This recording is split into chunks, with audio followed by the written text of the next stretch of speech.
कहते हैं सारी दुनिया में मन सबसे ज्यादा शक्तिशाली चीज होती है।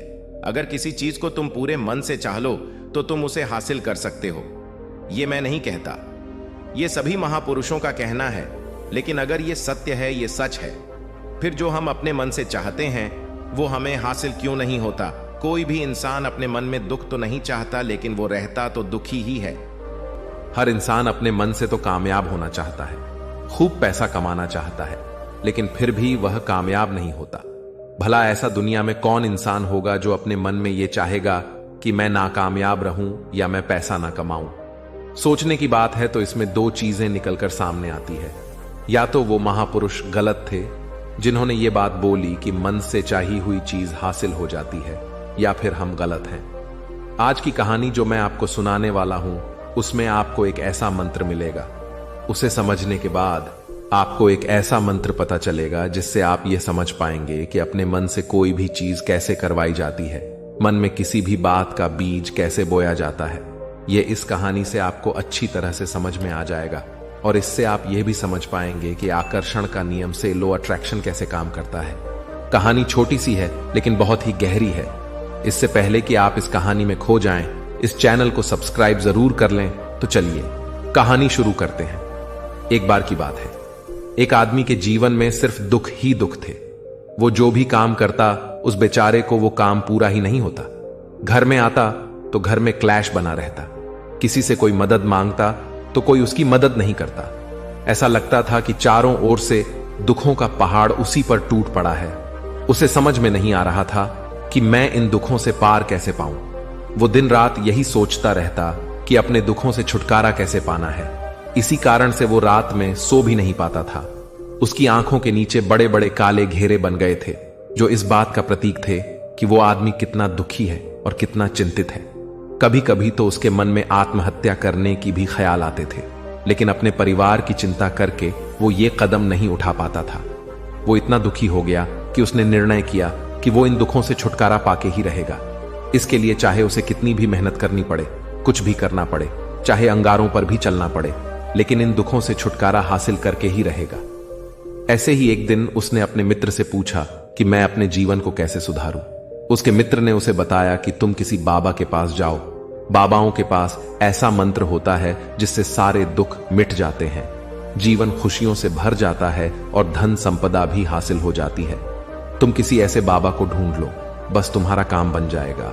उस आदमी के मन में यह बात पूरी तरह से पक्की बैठ गई कि कोई बाबा ही मेरा दुख दूर कर सकता है, और इसीलिए उसे किसी भी बाबा के बारे में पता चलता तो वो उस बाबा के पास पहुंच जाता, उस बाबा को अपनी समस्या बताता और उससे उसका समाधान पूछता और कहता कि बाबा, मैं कुछ भी करने के लिए तैयार हूं, लेकिन मेरी इस समस्याओं से छुटकारा दिला दीजिए। आप जो कहेंगे मैं वो करूंगा, लेकिन मेरे जीवन को सुधार दीजिए। बाबा उसे कुछ टोने टोटके बता देते थे करने के लिए, और बदले में दान दक्षिणा ले लेते थे कि ये टोना टोटका करने के बाद तुम्हारे घर में सुख शांति बनी रहेगी, बस तुम इस टोटके को पूरी विधि के साथ करना। वह आदमी घर लौटकर पूरी विधि के साथ टोने टोटके करने लगा, लेकिन बहुत टोने टोटके करने के बाद भी उसके जीवन में कुछ बदलाव नहीं आया। इसके विपरीत उसका जीवन और ज्यादा दुखी हो गया। जो भी बाबा उसे टोना टोटका देता था वो बदले में उससे दान दक्षिणा लेता था, जिससे उसका धन भी धीरे धीरे खत्म हो रहा था। इससे उसके जीवन में दुख और ज्यादा बढ़ गए। तब उसे लगा कि बाबाओं के पास जाने से तो मेरे जीवन में दुख कम होने की बजाय बढ़ते ही जा रहे हैं, तो मुझे क्या करना चाहिए? बाबाओं के पास जाऊं या ना जाऊं? फिर एक दिन एक आदमी ने उसे बताया कि तुम अपने घर में किसी पंडित को बुलाकर हवन करवा लो। हवन होगा, घर शुद्ध हो जाएगा, कोई भी बुरी ऊर्जा होगी घर में तो वह घर से बाहर चली जाएगी। किसी पंडित को बुलाकर पूरे विधि विघ्नों से मंत्र उच्चारण कराओ और हवन कराओ, जिससे घर में सुख शांति आए। उस आदमी के मन में यह बात बैठ गई और उसने एक पंडित को अपने घर पर बुलाकर हवन करवा दिया। हवन अच्छी तरह से संपन्न हुआ। बदले में पंडित ने भी अच्छी दान दक्षिणा ली और उसके बाद वह वहां से विदा हो गया। लेकिन कुछ दिनों के बाद उस आदमी को महसूस हुआ कि उसके जीवन में अब भी कोई बदलाव नहीं आया है। अब वह आदमी पूरी तरह से दुखी हो गया और ज्यादा परेशान हो गया। अब तो उसे लगने लगा था कि मेरे जीवन में से दुख कभी खत्म ही नहीं होंगे, और यही सोच सोचकर उस आदमी का बुरा हाल हो गया था। फिर एक दिन उसे अपने मित्र से एक ऐसे बाबा के बारे में पता चला जो समाधान बताने के लिए कोई दान दक्षिणा नहीं लेता था। उस आदमी को लगा कि यह बाबा दूसरे बाबाओं की तरह नहीं हो सकता, क्योंकि यह दान दक्षिणा तो लेता ही नहीं, और अगर दान दक्षिणा नहीं लेता तो यह सच में कोई सिद्ध बाबा होगा। और यही सोचकर वह उस बाबा के पास पहुंच जाता है। और जब वह आदमी वहां पर पहुंचता है तो वह बाबा ध्यान में बैठे हुए थे।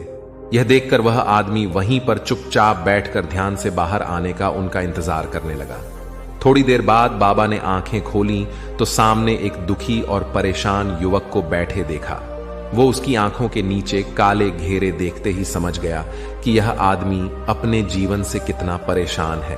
उसे संबोधित करते हुए बाबा ने पूछा कि बच्चा, क्या चाहते हो? बाबा के पास क्या लेने आए हो? उस आदमी ने कहा कि बाबा, मैं अपने जीवन से बहुत परेशान हूं। मैंने इन दुखों को दूर करने के लिए बहुत सारे रास्ते अपनाए, हर वो तरकीब करके देखी है जो किसी बाबा ने मुझे बताई, हर वो काम किया जो किसी भी इंसान ने मुझसे करने को कहा, लेकिन मेरे जीवन में दुखों में कोई कमी नहीं आई। बाबा, इसके विपरीत मेरे जीवन में दुखों में बढ़ोतरी हो गई। मुझे समझ नहीं आ रहा है कि मैं क्या करूं। कभी कभी तो मैं आत्महत्या करने की सोचता हूं, लेकिन अपने परिवार की सोचकर मैं यह कदम नहीं उठा पाता। मैंने आपके बारे में बहुत सुना है बाबा, और मैं बहुत उम्मीद के साथ आपके पास आया हूं। कृपया करके मुझे कोई ऐसा मार्ग बताएं जिससे मुझे अपने दुखों से छुटकारा मिल जाए। मैं अपने दुखों से छुटकारा पाने के लिए कुछ भी करने को तैयार हूं।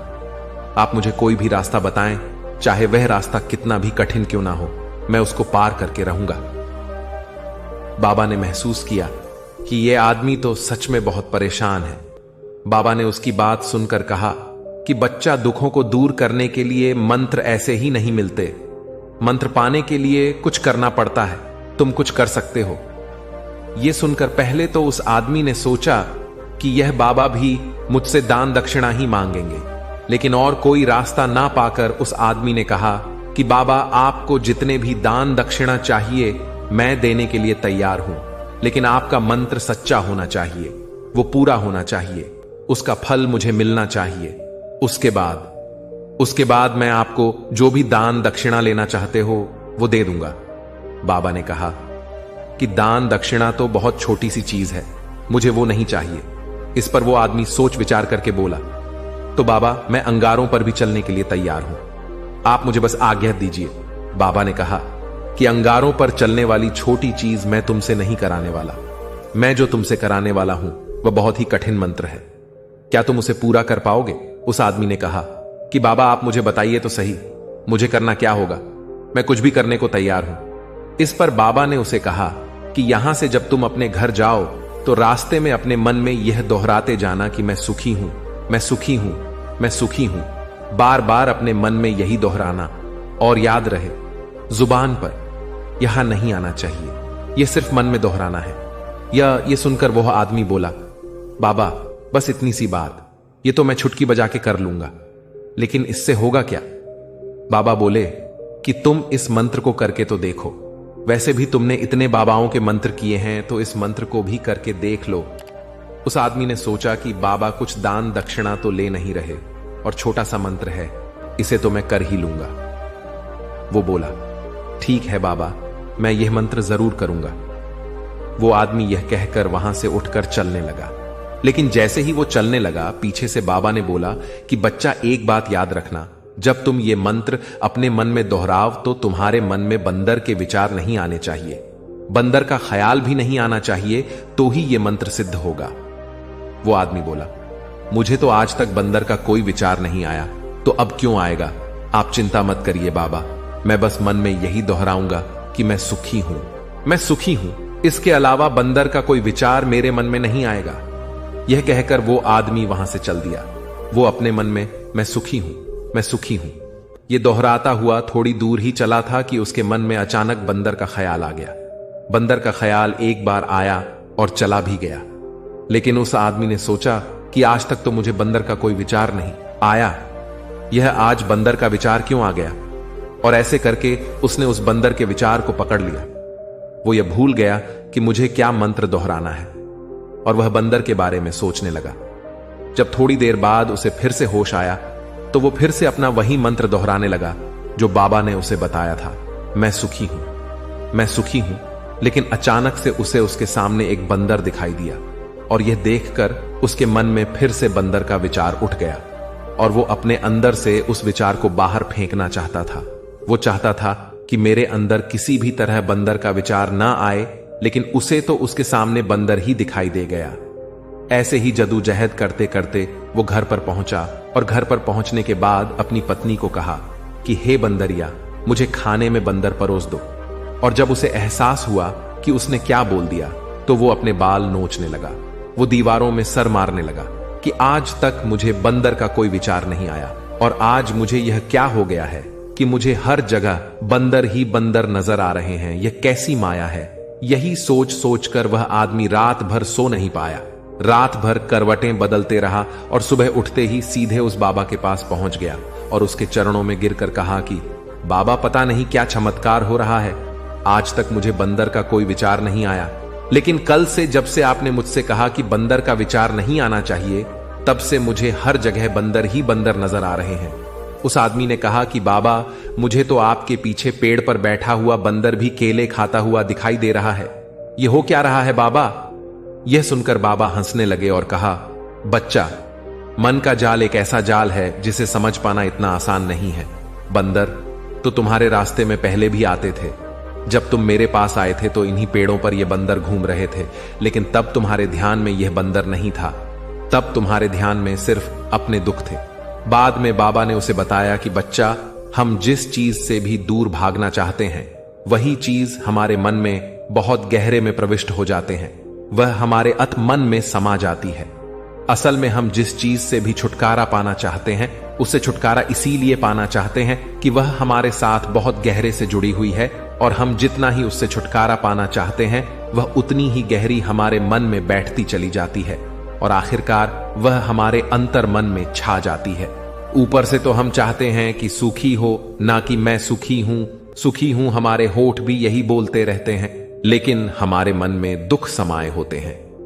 हमारे विचारों में, हमारे मन में हमें दुख ही दुख दिखाई देते हैं। इसलिए अपनी जुबान से बार बार यह बोलने से कि मैं सुखी हूं, मैं सुखी हूं, हम सुखी नहीं होंगे। जब तक यह मंत्र हमारे अंतर मन में प्रविष्ट नहीं होगा, तब तक हम सुखी नहीं होंगे। इस पर उस आदमी ने पूछा कि बाबा, लेकिन यह मंत्र हमारे अंतर मन में प्रविष्ट कैसे होगा? यह सुनकर बाबा ने कहा कि बच्चा, अपने दुखों से लड़ना बंद कर दो। जब तक तुम अपने दुखों को दूर करने की सोचते रहोगे, तब तक वह दुख तुमसे चिपके रहेंगे। तब तक वह दुख तुम्हारा अंतर मन पर अपना राज जमाए बैठे रहेंगे, और जिस दिन तुम उन दुखों के बारे में सोचना ही छोड़ दोगे, उन दुखों से छुटकारा ही नहीं पाना चाहोगे, उसी दिन से तुम्हारी जिंदगी से दुख गायब हो जाएंगे। क्योंकि किसी भी चीज से छुटकारा पाने के लिए हमें उस चीज के बारे में सोचना पड़ता है, और हम जितना ही उस चीज के बारे में सोचते हैं, वह उतनी ही गहरी हमारे मन में प्रविष्ट होती चली जाती है। हम अधिकतर समय दुखों के बारे में ही सोचते हैं। हम यही सोचते हैं कि हमारे जीवन में दुख है और हमें इससे छुटकारा पाना है।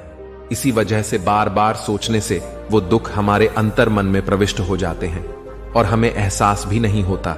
इसीलिए अगर तुम दुखों से छुटकारा पाना चाहते हो, तो दुखों से छुटकारा पाने के बारे में सोचना छोड़ दो, तुम्हें दुखों से छुटकारा मिल जाएगा। अक्सर आदमी धूम्रपान छोड़ना चाहता है, शराब छोड़ना चाहता है, सुबह अपने आप से यह वादा करता है कि मैं कोई भी गलत काम नहीं करूंगा, लेकिन शाम को जब लौटता है तो नशे में चूर होकर लौटता है।